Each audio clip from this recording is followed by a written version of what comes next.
We repatriated the car a couple of years ago. We kept it in Europe when we did the Budapest to Prague rally about 3 years ago, and then we brought it back to the U.S. and had Mike McCluskey, with Lynn's guidance, restore the car. In fact, I got to tell you, the #1 in the car, that was Lynn, who was a big help to me, because he is Mr. Cobra. Absolutely. So he minded the restoration, and it's just been a real treat to have the car. The car was built by Ed Hughes in Pittsburgh, because when Shelby first got the concept going, he didn't even have a garage or didn't have a facility to build the cars.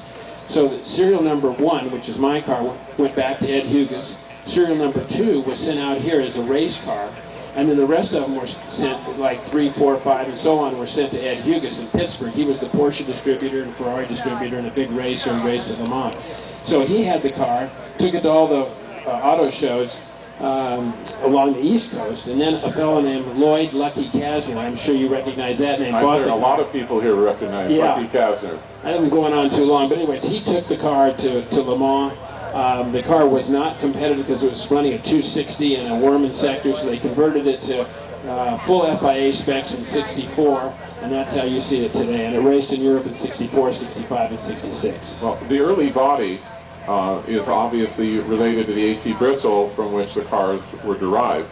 And I have an AC Bristol, and I've taken it to some Cobra Club events, and we park it near the earliest Cobra we can find, and it's just amazing how very much alike they are. Yeah. And most people don't really know, unless they've really been into the car bit, you know, the origins of the AC Bristol to the AC Cobra, and but the shape is iconic, as you both know. A little boat, like a little Barchetta. Yeah, just and something that looks like it's been taken from a 49 or 50 Ferrari Barchetta, which it was. Well, when the Bristol stopped making engines, they went to Ford, and they had for a little while a little Ford engine in it. Yeah. And then, of course, Shelby came through with the idea of the small block, and the rest is history. Right. Lynn knows that. Yeah, they ran out of, Ford stopped making the Zephyr motor, which is the basis for the 2.6.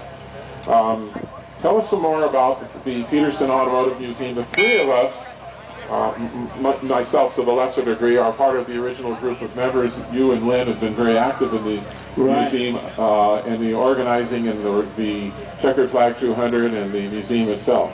Well, we have a group called the Checkered Flag 200, and if you look around, there's a lot of those shirts around.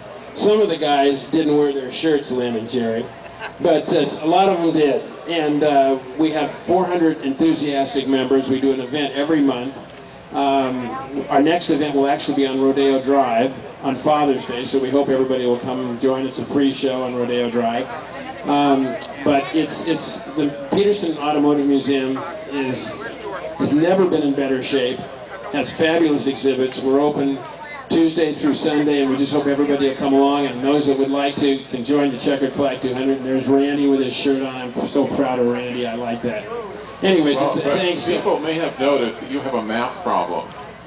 How 200 became 400. Well, I'll tell you, the truth is, when I started the group, the best advice I got was from my closest friend, who said, you better call it the Checkered Flag 100, because you'll never get 200 people to pay $1,000 a year in support of the museum. You might get $1,000 once, but you'll never get $1,000 every year. So I stuck with it. When we started the Checkered Flag 200, I had my architect and my banker and my painter, anybody that I could tag for $1,000. I wanted to get to 200, and we got to 200. Of course, Lynn was early on. I don't know, what number are you? Lynn's #2, so I called him second. Yeah, I'm 70 or 80, somewhere in there, yeah. Well, you're part of the original founding group. Right. And so we finally got to 200, and we started doing an event every month.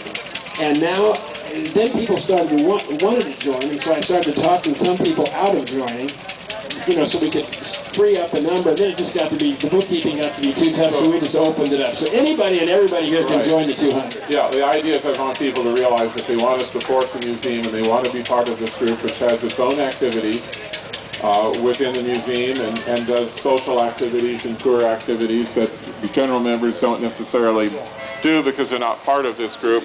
And the support is needed at the museum, that the number could become 600 and we'd all be happy. You got it, I wish I had $1,000. Okay, thank you both. Thank you very much. Jerry, let me interrupt for just a second. We need Rod Miller, the owner of a 48 Jaguar Saloon, if you would, or salon, report to your car immediately. The judges would like to talk with you. To Jerry Rosenstock, our chief judge, he's got 1,000,001 folks to ask him questions and to solve on the judging problems. To Bruce Meyer and Lynn Park, thank you both very, very much for coming over, and good friends of pair joining in here at the Concours with all of the great Cobras. And as I said, we've got lots of things going on here today.